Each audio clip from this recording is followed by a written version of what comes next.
when you guys did the groundbreaking, and I think it might have been Tim Leiweke, your brother from OVG, who said, look, and I don't remember what the exact words were, but the Sonics were addressed and like, look, we want to get this building done. We want to get the NHL up and going, and then we want to go get the Sonics. I'm paraphrasing a little bit, but that from the start, you guys have recognized that as a key part of the commitment to the community.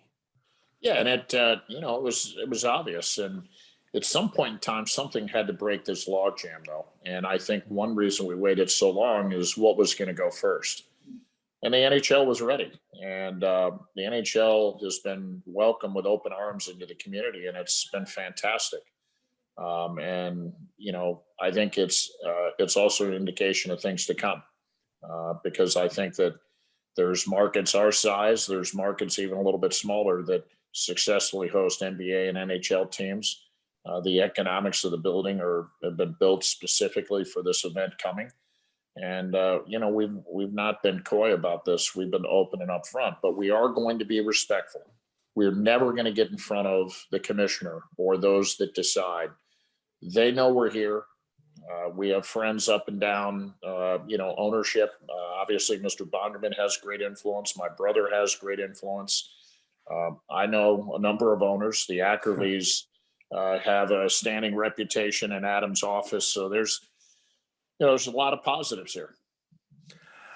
You touched on the building. Talk a little bit about the details and the extras that you guys built into this building so that, again, if and when the NBA decides to make a move, you guys can say, look, our building's, more or less ready to go for a pro basketball team. That was something from the start you guys did. When you took people through on tours, you showed them the things. What were the things you needed to add to make sure the building's ready to go?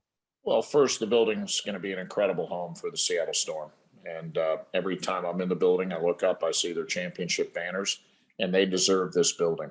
They deserve the stability that's going to come with this building. They deserve the economic opportunity that's going to come with this building.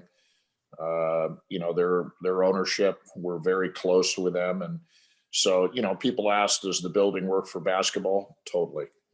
Seattle U plays there now.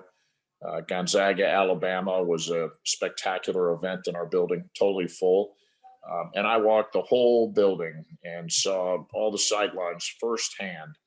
And all it did is reconfirm. We already knew that it was a terrific building and the sidelines were perfect and there was a steepness to the pitch. And so it's really been accommodated, for basketball and its design. But, the other pieces are things like transportation.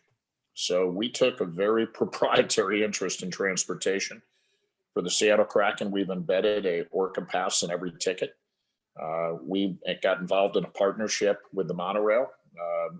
A fantastic guy named Tom Albro had been running the monorail, but it didn't take the Orca pass. And it was largely sort of relegated in our transportation system as almost a tourist ride. Well, it's an actual, it's a very, very effective means of getting from the central hub of Sound Transit to the arena. It's a 90-second ride. And in 2 years, when the East-West connector is made, our system is going to be larger than DC's metro system, for example. And we're seeing amazing ridership levels on the monorail coming to our events and to Kraken games. As many as 25% of the people coming to the game are now riding that monorail. And, we were challenged saying, hey, it's hard to get in and out of there. Well, it is an urban building. And it's part of the beauty of that building is it scales and it's in this beautiful part of our town. And it's a signature part of the skyline. We didn't build it in some transitioning neighborhood or in a distant suburb. It's right in the heart of our city. And so getting in and getting out, we've taken serious. Former city council person Rob Johnson, who, by the way, is a huge NBA fan, led a lot of our transportation initiatives. But, you can point at the monorail and say, we took a proprietary interest in this. And there's more we can do there. We fixed the Westlake station, but there's more fixes that can be made to make that even more effective. And what it does is liberates, thousands of parking spots midtown.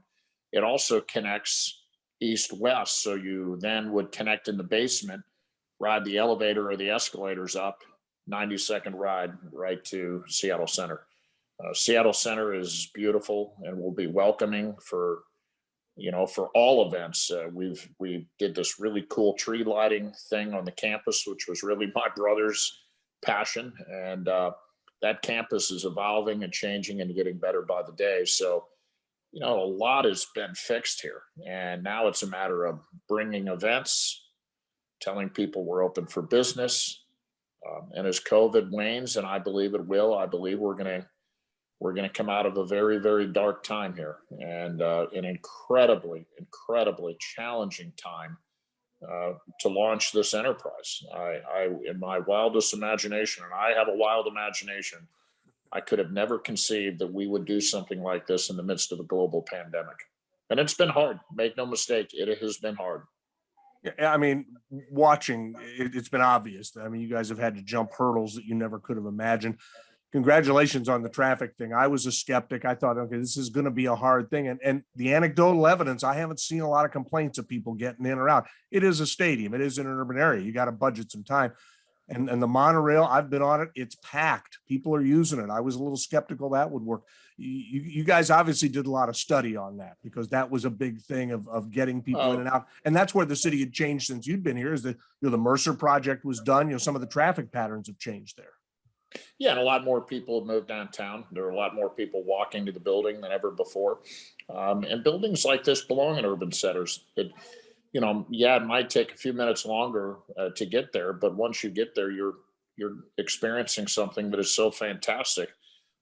This beautiful, beautiful landmark building that stands for great things, the Climate Pledge. I mean, that's the other part of what's been built here is, we have this fantastic partnership with Amazon, and that building stands for things that are admirable, not just in our community, but on a global basis. We've had people from all over the world come and say, how do we also build responsibility on sustainability in a facility like ours? We're proud of the best practices we've laid in.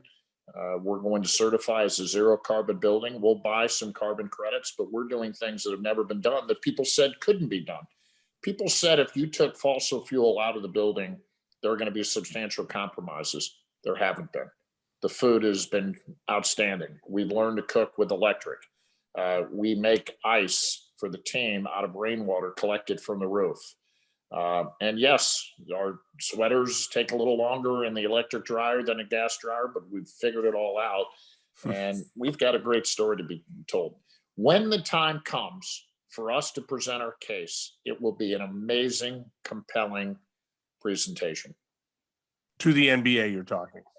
To the NBA and, to other events. We're dreaming big about all sorts of things. Could Seattle become, a home for figure skating? International figure skating is a big deal. We have 3 sheets of ice that have now been built in the city. Our training center will actually draw more people than we will to our games. It's been a huge success. And I'm not going to get into details, but we've also thought about what a training center should look like for the NBA. And I have a pretty good track record of being involved in the VMAC and getting that built on the shores of Lake Washington. Our project in Northgate's been a huge success, and we will figure out the same for the NBA at the right time.